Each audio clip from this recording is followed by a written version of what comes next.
Aguinaldo Gabarrão, prazer em te receber aqui, rapaz. Atílio, igualmente. Nossa, a gente estava falando aqui Gabarrão. É verdade. Que é do espanhol. Espanhol. Gabarrão. É Gabarrão. E aqui acabou virando um Gabarrão. Aí ficou Gabarrão. Teatro há quanto tempo, Aguinaldo? Já profissionalmente 25 anos. Estou completando esse ano 25 anos. Um quarto de século de teatro? 25 anos. Você começou como? No teatro amador? Comecei no teatro amador e fiz cursos posteriormente e me profissionalizei. Posteriormente trabalhei com alguns diretores, entre eles Jaime Compre, do Boi Voador. Trabalhei com a Eugênia Tereza, do antigo Jogo Estúdio. Legal. Hamilton Saraiva. Grande Hamilton Saraiva. Hamilton Saraiva, né? Grande. E também o Antônio Abujanra. Com o Antônio eu trabalhei por volta de 5 anos. Né? Então, esses diretores aí me ajudaram muito na minha formação. Vai construindo, né? Sem dúvida, sem dúvida. Vai arquitetando as coisas. Sim. Cândido, uma poética espiritual. Isso é um projeto pessoal seu, né? Uma coisa... Sim, é um projeto já de 4 anos. Na verdade, eu comecei a escrever esse texto ao mesmo tempo que eu iniciei as pesquisas. Tá. Então, a dramaturgia, na verdade, eu terminei agora em fevereiro desse ano. Foi quando eu entreguei para um amigo meu, que também é ator e diretor, o Fábio Caniato, e ele gostou muito e achou um texto desafiador. Então ele falou, não, vamos encarar vamos pegar essa parada aí. Quando eu ouvi pela primeira vez o título da peça, Cândido, eu pensei no Cândido do Voltaire. Do Voltaire. Né? O Cândido do Voltaire. Não é o Cândido do Voltaire. Não é o Cândido do Voltaire, definitivamente. Não é. É o Cândido em referência à personalidade de Francisco Cândido Xavier. O tão conhecido Chico Xavier. Né? Claro. Mas que, em hipótese alguma, é um texto biográfico. Tá. Né? O meu interesse foi bem outro ao escrever esse texto. O Chico Xavier primeiro é uma figura que todo mundo conhece, gosta ou não gosta, siga as doutrinas ou não, mas é uma pessoa de uma candura indiscutível. Né? Então, o título da peça também tem essa coisa, quer dizer, o nome tem essa coisa do cândido, quer dizer, do puro, do bem-intencionado, do ingênuo, no bom sentido da palavra. E esse bem-intencionado, ele aparece em 4 cândidos diferentes. A peça inicia com o Cândido velho. E a partir daí ele passa a relembrar a vida dele. Então se apresenta o Cândido criança, o Cândido jovem e o Cândido homem. Cada um com as suas características e vivências a partir dessa relação estabelecida entre o que se entende como plano material e aquilo que ele chamava de plano espiritual, que alguns acreditam e outros recusam. E cada um deles aparece também com as suas contradições. Exatamente. Que é onde eu me amparei. Esse conflito constante. Que é isso que mais me interessou. Porque a questão da biografia do Chico já foi muito explorada, né? No cinema, em biografias, muito bem escritas, aliás. Tem matérias de televisão que já contaram a vida dele. Então as pessoas conhecem. Em uma simples pesquisa você já encontra informações. O que eu queria mesmo, como ator e dramaturgo, era buscar explorar esse viés, essas contradições de um homem, como qualquer outro, que se deparava com essas situações da espiritualidade e em confronto, né, em conflito com o dia a dia dele, com querer ser tão humano quanto qualquer outro. Exatamente. Que, aliás, foi a grande luta dele, dizer que ele não era muito diferente das outras pessoas. Aliás, não era diferente. Né? Então o texto explora muito isso. E algumas pessoas às vezes perguntam para mim, não, mas é um monólogo, né? Mas é um monólogo que tem diálogos. Porque justamente a dramaturgia, ela estabelece um diálogo entre personagens. E isso fez com que o diretor, o Fábio Caniato, tivesse um cuidado muito especial para conseguir obter esse efeito, também por conta, claro, né, do trabalho corporal que foi feito pelo Fabiano Benigno, que também é ator e diretor, e que fez um trabalho muito bacana para que nós conseguíssemos transmitir ao público exatamente essa ideia de que há um diálogo presente o tempo inteiro nesse texto. Agora você estava falando dessa coisa dos conflitos, das contradições. Quer dizer, como é difícil você se manter íntegro, cândido, puro, bem intencionado num mundo como o nosso. Exatamente. Né? Quer dizer, isso é um conflito constante da pessoa. Constante. Né? E que a gente fala muito disso dos políticos, por exemplo. Sim. O cara é legal, mas vai chegar lá, né? E realmente é muito fácil o cara se contaminar pelo ambiente, pelas circunstâncias, né? Pelos benefícios. Sem dúvida. Né? Sem dúvida. Pela própria exposição. Isso era uma luta constante do Chico Xavier, né? De sempre se manter íntegro, né? Se manter coerente com aquilo que ele dizia. Tal, exato. Né? Mas também, como qualquer um de nós, deu as escorregadas dele. Falível, porque claro. É falível. E isso é que o torna ainda mais interessante, mais rico. Né? Aliás, é curioso que o Oscar Wilde tem uma frase que eu acho muito interessante quando ele diz mais ou menos assim: todo santo tem um passado e todo pecador tem um futuro. Então, quando você todo santo tem um passado e todo pecador tem um futuro. Exato. Quando você tem essa clareza, você olha para todos com a humanidade que cada um possui. Não tem mais aquela imagem santificada. Você tem uma compreensão. Exato. Né? Então, eu quis trazer para o texto esta humanidade, que muitas vezes não é apresentada. Claro, do ponto de vista de um dramaturgo, de um autor. Sim, claro. Agora, tem um aspecto também muito legal que a gente estava conversando antes de começar aqui a entrevista no ar, que entram alguns poetas. Entram Augusto dos Anjos, entram Cruz e Souza, porque são poetas que, de uma forma ou de outra, permearam a vida dele já jovem. Porque ele trabalhava numa vendinha lá em Pedro Leopoldo. Pedro Leopoldo, onde ele nasceu, exato, né? Onde ele nasceu. E ficou até 1959. Quando ele nasceu em 1910. 1910? 1910? Caramba, mais de 100 anos já? 1910. Então, lá naquela venda, trabalhando, adolescente, ele pegava uns cadernos antigos de anotações dos fregueses, etc. A tal caderneta. Exatamente. E aí ele anotava.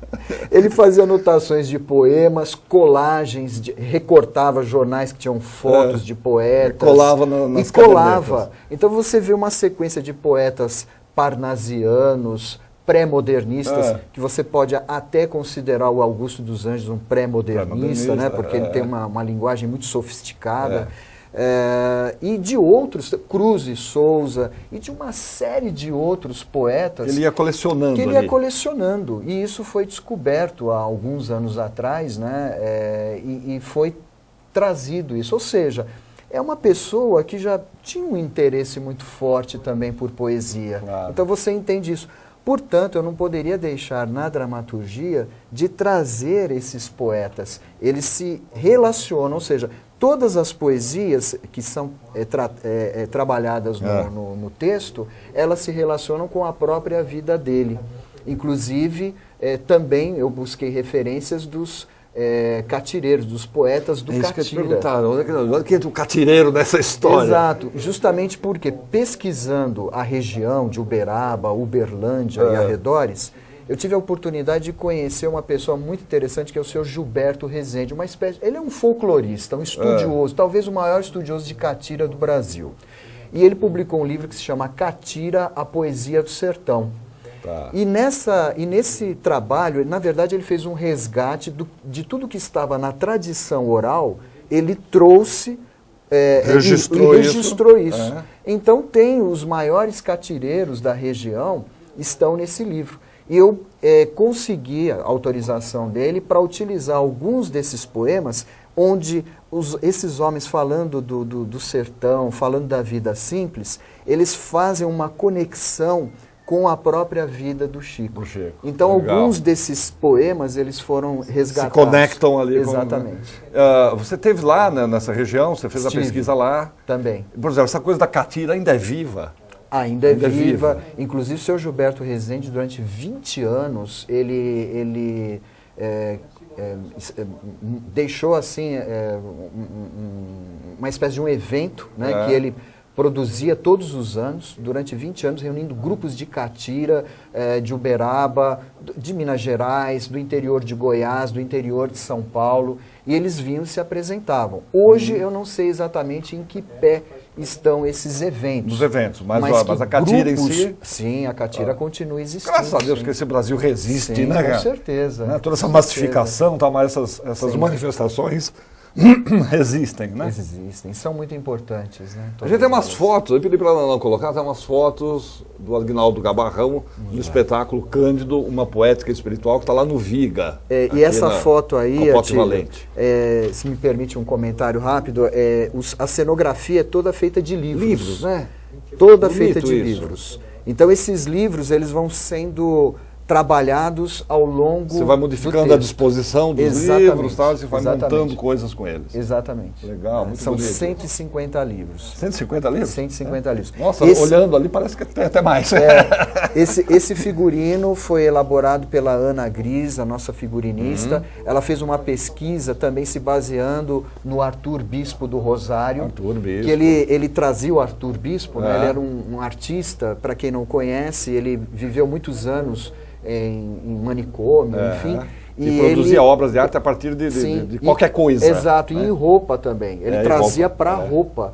Então ela se inspirou em algumas dessas referências e traz para o figurino, que não é realista, evidentemente, ela traz essas marcas que ficam impregnadas na personagem e que também são trabalhadas em alguns momentos do espetáculo. Legal, bem bacana.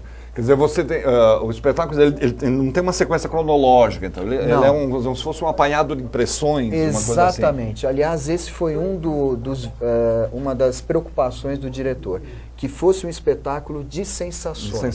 Que as pessoas, ao entrarem ali no espaço, na sala piscina, né, do Viga, que elas tivessem essas percepções e a partir daí elas montassem essa história, né? A história que elas quisessem, a partir dessas referências que nós trazemos. Você oferece, vamos dizer, as condições, quer dizer, sim, a ambientação, exatamente, né? Quer dizer, as pessoas se vistam daquilo, né? Quem está assistindo se vista daquilo. Exatamente. Você deve estar muito feliz de estar fazendo esse trabalho, né? Muito feliz, para mim é extremamente gratificante e nós assim também tivemos a seguinte preocupação, o público quando chega para comprar o ingresso, tem uma exposição que nós elaboramos, uma exposição assim que conta uma parte desse processo para chegar até o resultado que eles vão assistir pouco depois. Então legal. Tem também um totem interativo que foi desenvolvido pelo André Davi, e que é o nosso gestor de mídias sociais, e ele desenvolveu esse totem, então a pessoa chega, ela tem aquele apanhado,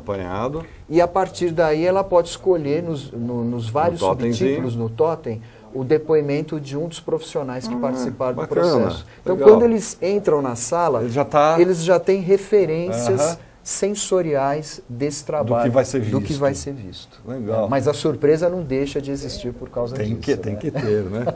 Ele está falando, está em cartaz lá no Viga, espaço cênico, que é aqui na Capote Valente, pertinho daqui. Exato. Um espaço muito legal, muito gostoso. Muito bom. E muito adequado, né? Sim. A estrutura dele facilitou muito essa conversa íntima da personagem Cândido com o público, os seus amigos, que é o que ele diz também. Quer dizer, não é uma peça direcionada exclusivamente para quem segue a doutrina espírita. Não, de forma alguma. Aliás, Atílio, a sua pergunta é muito pertinente, porque algumas pessoas às vezes me perguntam isso, mas quando elas assistem o espetáculo, elas próprias concluem. Ele não tem um viés espírita e nem universalista, né? Exato, até porque algumas pessoas, mas você está falando de Chico, então está falando de espiritismo. Não, eu poderia fazer uma peça falando de Madre Teresa de Calcutá, não significa, ou de Irmã Dulce, não vou falar de catolicismo, ou pegar Buda, não vou falar de budismo. Claro. Teatro, eu acredito assim, há bom teatro e há teatro que não é bom. Então a gente procura fazer um teatro que explore uma questão que para nós é importante, contemporânea. E uma personalidade significativa, e que acompanha o ser humano, que é a questão da espiritualidade. Acreditando ou não, isso está impregnado na própria história da humanidade. Então vamos trazê-la para o teatro e vamos discuti-la. Maravilha. Aguinaldo Gabarrão, lá do Cândido, uma poética espiritual. Que dias no Viga? Sábados às 21 horas. Sábados às 21. E domingos às 18 horas. Domingos às 18 horas. Viga Capote Valente, que número é lá? É 1323. 1323. É perto da estação. A minha cola aqui. 1323. Perto da estação do metrô Sumaré. Sumaré.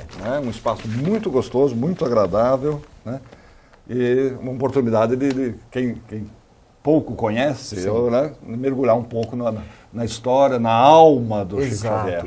E também conhecer um outro viés, aquele que no meu entendimento é muito, muito interessante, que é humano. Ele é tão humano quanto qualquer um de nós. É isso. Ignaldo, pô, parabéns, Atílio, sucesso para você. muito obrigado, viu? Legal. Tudo de bom. Obrigadão. O programa acabou, a gente volta quinta-feira que vem, tem reprise de sábado para domingo, 1h. A gente vai terminar com a música do Luiz Milan, que foi o nosso primeiro convidado. Lembrando que dia 14 de setembro tem o show do Luiz Milan lá no... Onde que é o show do Luiz Milan? Tem um show do Luiz Milan dia 14 de setembro. Procurem, tá? Legal. Tchau, gente.